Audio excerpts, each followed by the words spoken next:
Hello beautiful soul! Welcome back to my channel. This is Mei Chang Ame from Japan, Scorpio Kabayan. This reading is for you. Tao na nakakonect kay Scorpio, no? Hindi ko na-explain, palagi naman natin ginagawa to. Maraming salamat muna sa mga subscriber nyo, subscriber, cross-watcher, at sa mga bagong pasok dyan.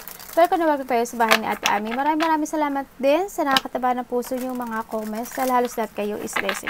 Keep comment lang mga kabayan, ang inyong energy is naiwan dyan, pati pangalan nyo, binabasa ko. Makuha ko lang yung energy nyo, makaresonate lang kayo sa ating reading. Maraming salamat din sa mga nagpa-personal reading. Kung gusto po na personal reading, nasa baba po ng video to, how to contact me para sa personal reading. This is a general reading, no? Maaring hindi ito mag-resonate sa inyong lahat. Maaring energy mo to, energy na person mo, energy na malapit sa puso. Maaring connect mo ang nanay mo, tatay mo, kapatid mo, o ano man yan, no? I-resonate mo yung sarili mo. Tao na nakakonect kay Scorpio. Tao na nakakonect kay Scorpio, anong nararamdaman mo kay Scorpio?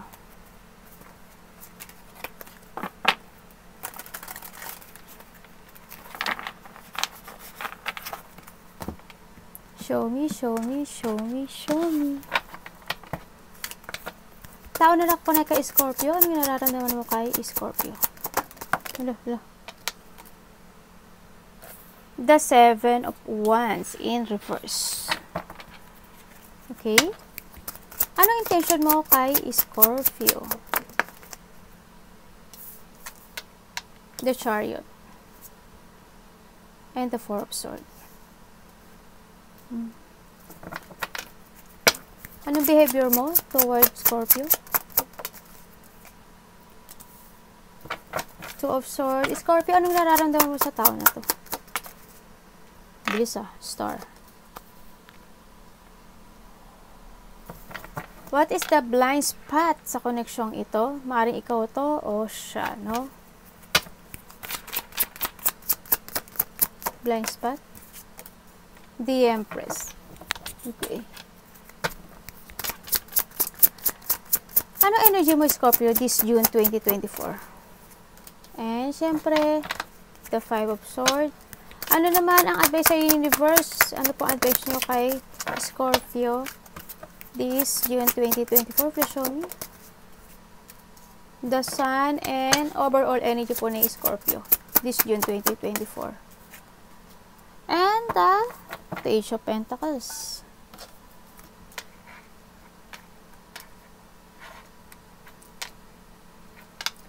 Okay, bakit Seven of Wands in reverse ang nararamdaman mo kay Scorpio? Tao na ako na kay Scorpio, bakit Seven of Wands in reverse ang nararamdaman mo? Thank you. Six of Wands in reverse. The Four of Wands. Okay, nararamdaman niya sa iyo, Scorpio, hindi niya ikaw daw is, nararamdaman niya na masyado kang drain or burnout. Handun yung, parang handun yung, kahit na nababurnout ka, kahit na you see the fact, or kaya, yung parang handun pa rin yung pakikipagkaisa mo o teamwork sa relationship nyo. O sa ibang tao, no? Sa nakita ko.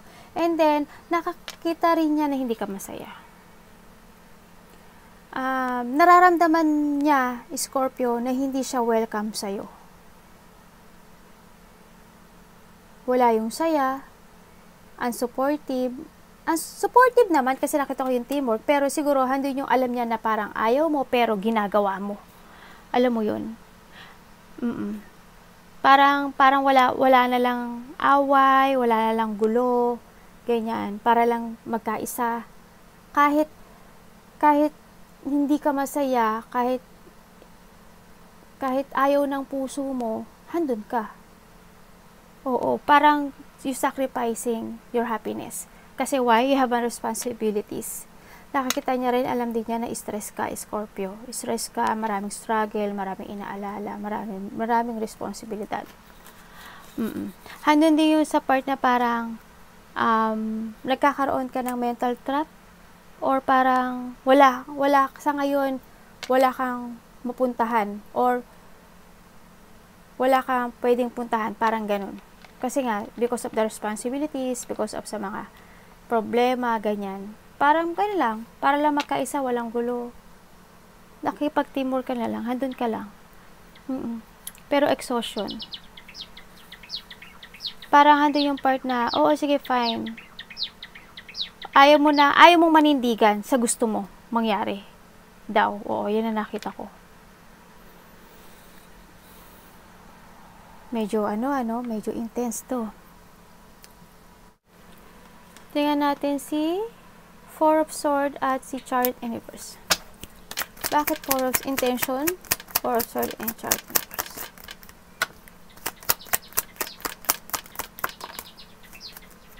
But intention mo, Chariot Universe, saka Four of Swords.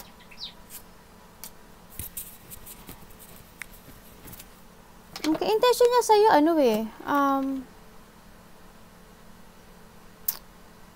parang malamig siya, Scorpio. Or ikaw ang malamig sa kanya. Parang handun niyo parang dramdam niya. Intention niya sa'yo parang, wala siyang mapuntahan. Actually, itong tao nito, Scorpio, hindi siya alis. O handun yung parang siguro, kailangan niya mag-rest, or kailangan niya may gawin, o kailangan niya ng recharge o mental peace. Ang nakita ko dito, something ganun. May sakit ba to? Parang ganun. Parang I don't know bakit kailangan niya na ganun. Tapos parang I don't know kung walang movement. Hindi ko alam kung nag-away kayo. Parang lack of direction itong tao na to. Ay, intention niya sa'yo. Nalilito ako. Pero nakita ko dito, ganito yung tao mo, Scorpio. O, siya ganun. Intention niya, wala siya pupuntahan.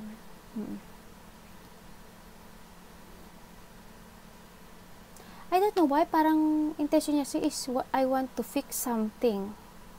Yun na nakikita ko. Hindi ko alam kung ikaw ang nagsusuporta dito, Scorpio. Parang hindi yung support sa kanya. No? And then, handun din na, I don't know, parang you're always waiting, or may mga preparation, or may mga option, o may mga dinidiscover ka pa sa kanya, or vice versa ito. Kasi parang handun yung part na hindi ka makamove. Tapos, hindi ko alam kung anong plano. May tingnan natin.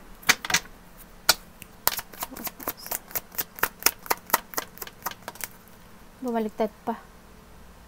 Ay, loka.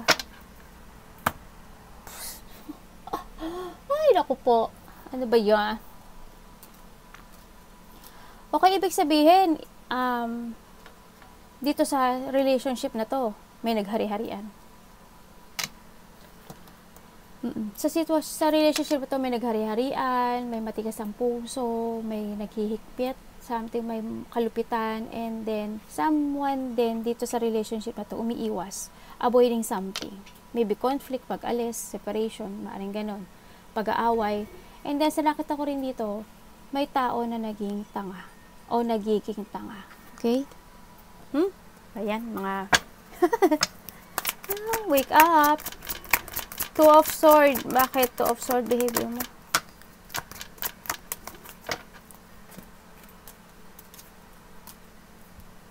Okay, behavior niya sa'yo,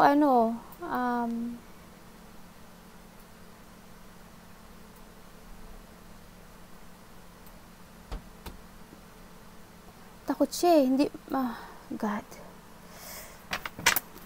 Teka lang Bakit? Takot siyang umalis. Takot siyang umalis. Takot siyang sa pagbabago. Yung nakita ko, may fear and pain ako nakikita sa kanya. Hindi ko alam kung pinanghina siya. Wala siyang action. Hindi siya nag-a-action to make a new beginning, or I don't know why, pero hindi siya takot siya. Halimbawa,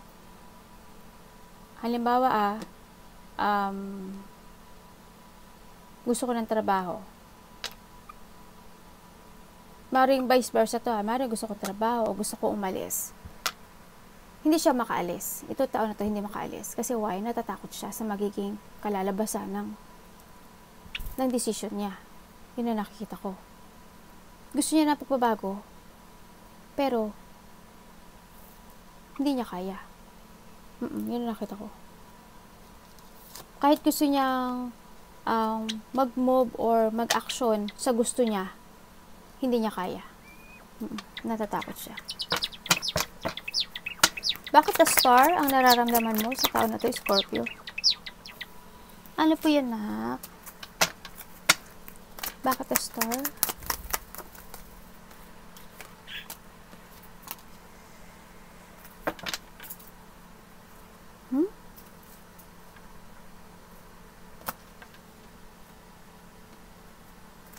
Ano?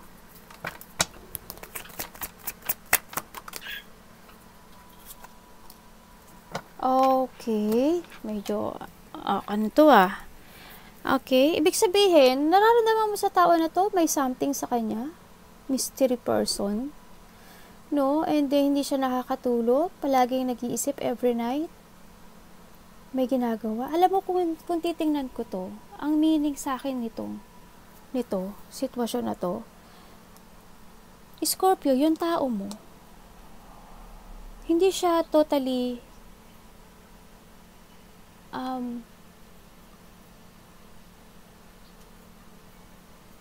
hindi siya hindi siya tawag dito, ordinary.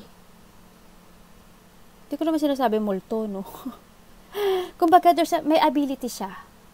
May ability siya na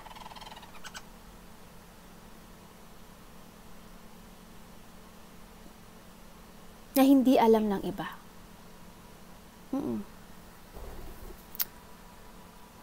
Meron.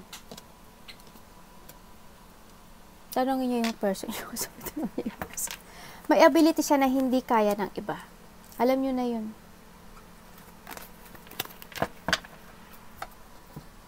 May knowledge siya. No? Madinig tayo. Ingat lang. Mas more better kung sa inyo kayo. Naku, mahirap. Basta yun na yun. Siguro magsuot ka lang kayo ng mga pang-protection. Ganyan. Hindi siguro lahat makaka-relate dito. Pero yun na nakita ko. Kung ano man ability yun, kayo na rin lang din ang umalam, no? The Empress. Bakit The Empress? Hindi mo alam sa connection nito, sabi ko sa'yo eh. Meron to eh. Hindi talaga ako nagkakamali dito. Hindi mo alam sa connection ito. Ito yung tao na to, parang, I don't know, sarili niya lang iniisip niya. Napaka-slow niya. Kumbaga, hindi yung pagiging patient, oo. Parang they waiting something lang. Ganun.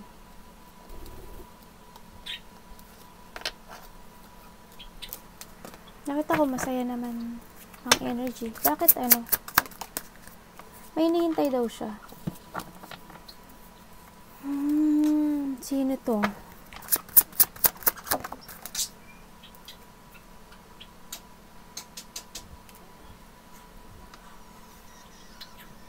Hindi mo alam sa connection nito, ano eh. May lungkot ako nakikita sa kanya. Or maybe ikaw? Alam mo na, hindi nakikita ko siya. Parang siyang handoon siya sa in a dark place. Ang nakikita ko sa kanya. Ala, Diyos ko po, naloko na. Hindi na naman ako nagkamali. Yun na nakikita ko sa kanya. Parang handoon siya sa in a dark place na parang may mga iniisip. May mga I don't know why, more in a dark siya. More in a dark, promise. Pero alamin niyo kung ano yung sikreto niya. Pero yun nakita ko. May mga iniisip siya na bagay-bagay.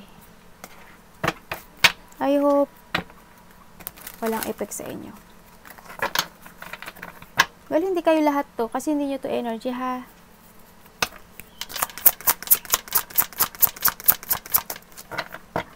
Sa iba pa na nakikita ko dito, sa iba dito, ang hindi mo alam sa connection nito, itong tao na to is nagkaroon ng pagbabago sa kanya. Nagkaroon ng malaking pagbabago sa kanya. I don't know, there's something, mayroon siyang iniisip o may hinihintay siya, no? Nagkakaroon siya ng negative thought dahil meron siya pang inaalala, handun yung lungkot, maaaring nagsisisi siya o dahil sa may nawala or mawawala.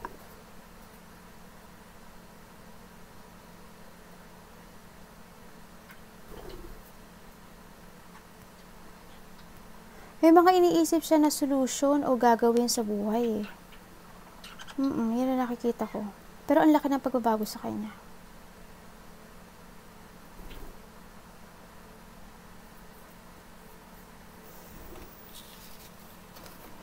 Hindi ko alam kung may nawala sa kanya. Pero gano'n nakita ko eh. Hindi yung lungkot. Dahil ang laki nagbago sa kanya. Bakit the 5 of Swords ang energy mo? Na ano ko sa ano mo, sa partner mo. Sa nakakonect sa'yo. Naku-curious ako. Bakit 5 of Swords? Ang energy mo, oh my God, the devil.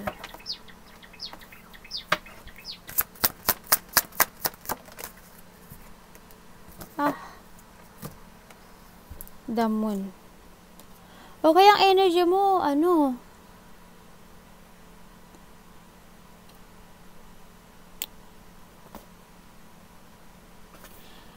Trap ka, no? Ang energy mo ngayon is more on pag-iisip. More on you are trapped. May iniisip ka eh. Meron kang gusto na ma-achieve. May gusto ka na gawin. Pero why? You are broken. Kasi, meron kang naalala in the past. Trap ka sa nakaraan. Trap ka sa ngayon. Pero may gusto kang gawin na gusto mo talaga.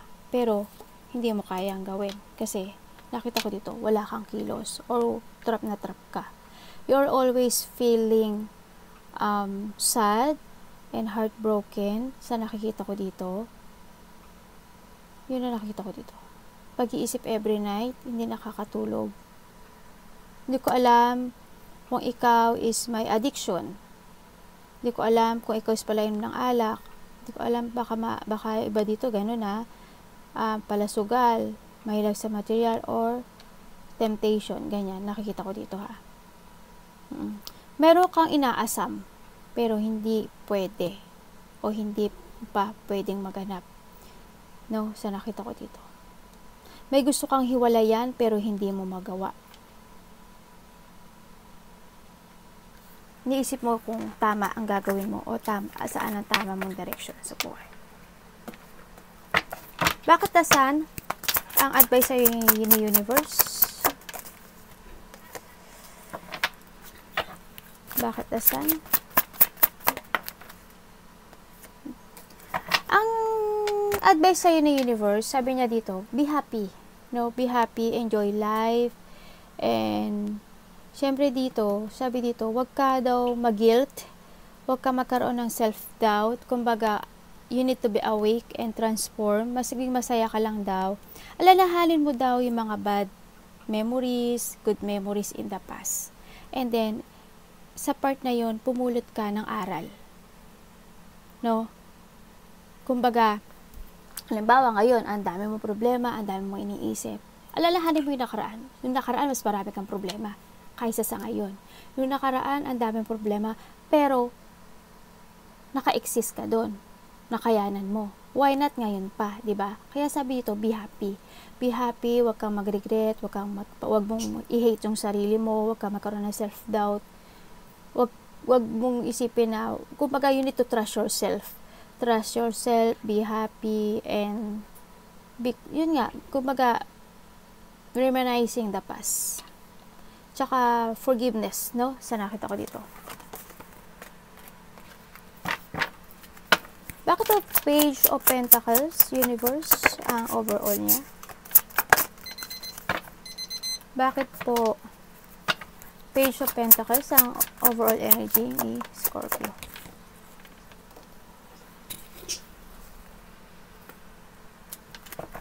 The Nine of Wands, the Tower, and the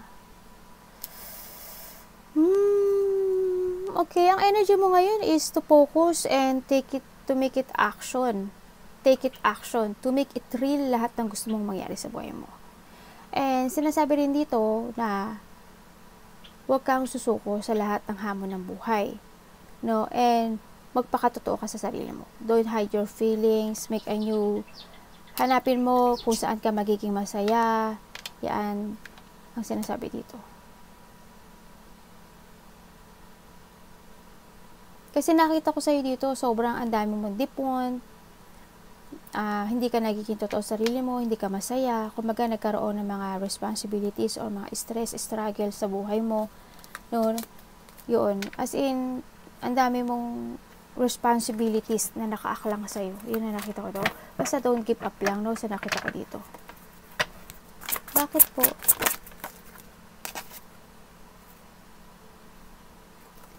Tsaka ano daw, wag ka daw pa bago-bago ng isip. No? Kailangan mo daw iayos yung sarili mo. O kailangan mo daw mag-revert, mag-start anew. Kumbaga, may mga ayusin. I-let go yung dapat i-let go and move on. No? Sa nakita ko to. I-start a new life. Ang nakikita ko dito, no? Kumbaga, kamtin mo yung lahat ng wish mo. Arigato, namaste, God bless.